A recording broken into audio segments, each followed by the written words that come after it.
Greetings fellow Decepticons, Sandblaster1987 here with another Beast Wars Transformers review. This time I'll be looking at the 2022 Retro/Vintage Collection Beast Wars Scorponok. This is a reissue of the original Mega Class mold from 1996, except in more cartoon accurate colours of grey and slightly transparent metallic blue. Obviously the red on the scorpion legs and some of the mechanism is still there, but of course that can't be held in some capacity. So, for articulation in Scorpion mode, Scorponok's head can move upwards a little bit because of the fact that his scorpion face becomes the heel spurs of his robot mode.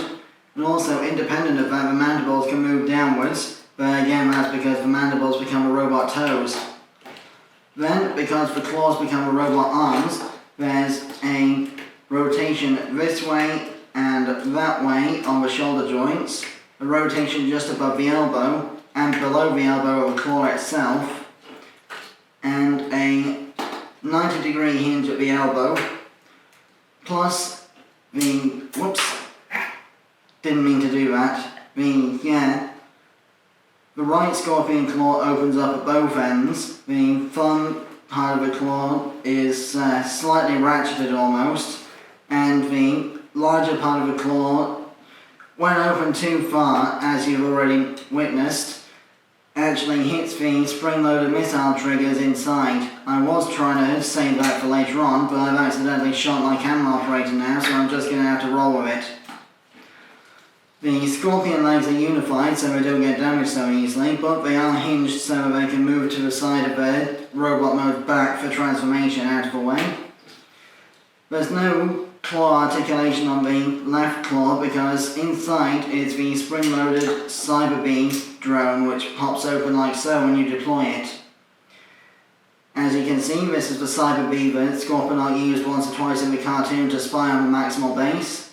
In order to reattach the Cyber Bee, you first have to flip the head back, then close the wings into the shape of a claw piece, then fold the stinger in on itself, and then this hole here will connect to this post on Scorponok's main claw body and be caught in place with this spring-loaded latch clip here.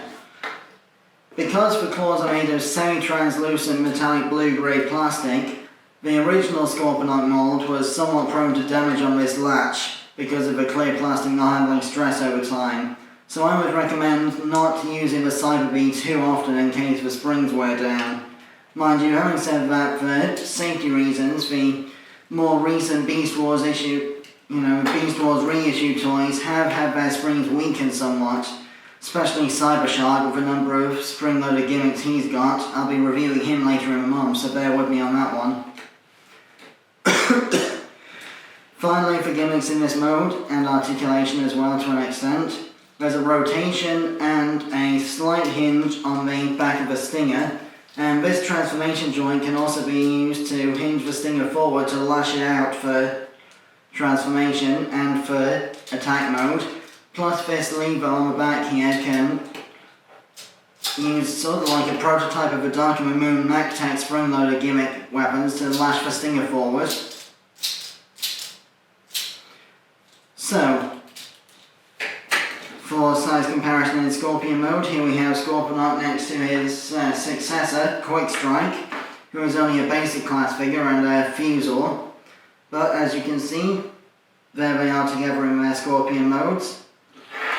So, to transform Scorponok into robot mode, what you have to do first is unplug the Scorpion head like so from the main thorax.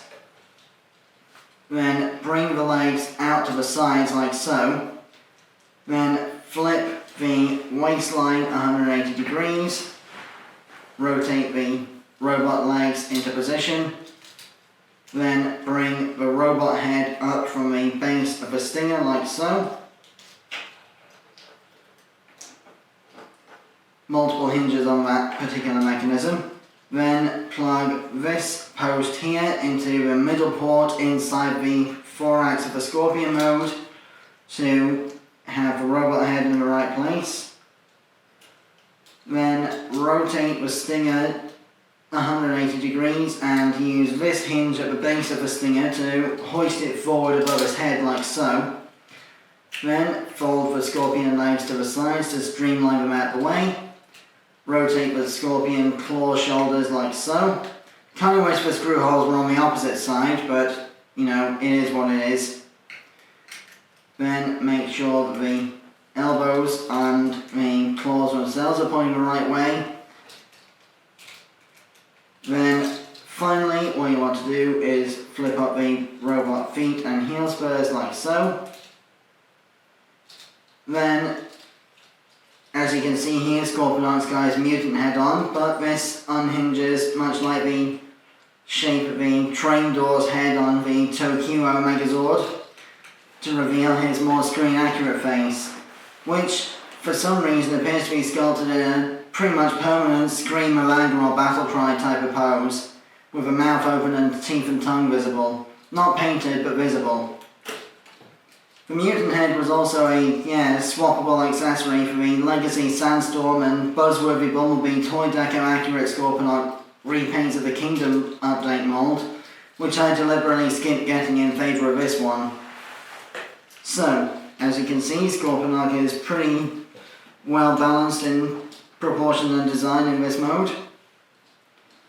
So, for articulation, the Scorpion claw shoulders still have the same range of motion that they did before. Then there's the swivel above and below the elbow joint, still the 90-degree bend at the elbow, and the claws still have all their gimmicked weapons and such inside, as per usual.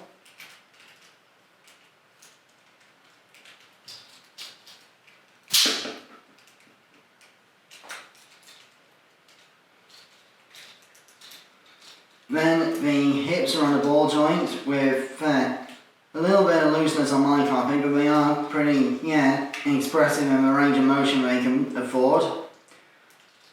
Just under 90-degree knee bend, no ankle tilt, but the wave of the feet transform allows them to clamp onto a surface like Cybertron sideways. And there's a ball jointed head on top of a hinged stem for the transformation at the neck.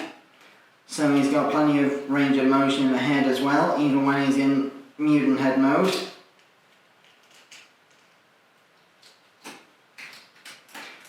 The stinger gimmick still works if you press this lever at the back, like so. So he can still sting the Maximals that are facing directly in front of him. And for size comparison, I'll just quickly get Quickstrike transformed, and then that'll be more or less the end of the review.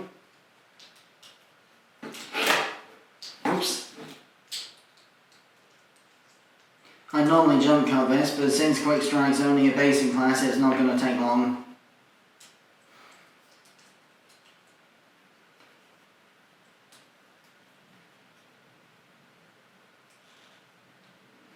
The main trouble with Quickstrike is that he's almost entirely clear plastic, which I'm hoping the Beast Wars reissue line will fix with some metallic mustard gold solid plastic like they do with Dark of the Moon Dark Steel and the Last Night Megatron figures. As I've already mentioned in my, vlog a couple months ago about the top 10 Beast Wars reissues and remakes I'd like to see. Plus also a Legacy Quickstrike would be good as well if they did the same, opaque yellow plastic kind of thing. And for those who haven't seen my previous review and don't know, this is actually the Japanese Takara version of Quickstrike, which has got more screen accurate paint apps, some of which the Hasbro version was sorely missing, like most of the detail on the Zora mask type head sculpt. So, as you can see, here we have the two in robot mode, and you can really see the difference in size between Mega and Basic class. So, that concludes the review. I have been Soundblaster1987. Thanks again for watching. My next Beast Wars review will be the 2023 reissue of Beast Wars Cybershark. That won't be until the end of the month, July 2023. My actual next review will be another AliExpress Lego knockoff that I've recently acquired and constructed, Ghost Monster, better known as the 2004 and 2011 Mechagodzilla design, rendered in 4,000 odd Lego brick knockoff pieces. Until then, till all are one.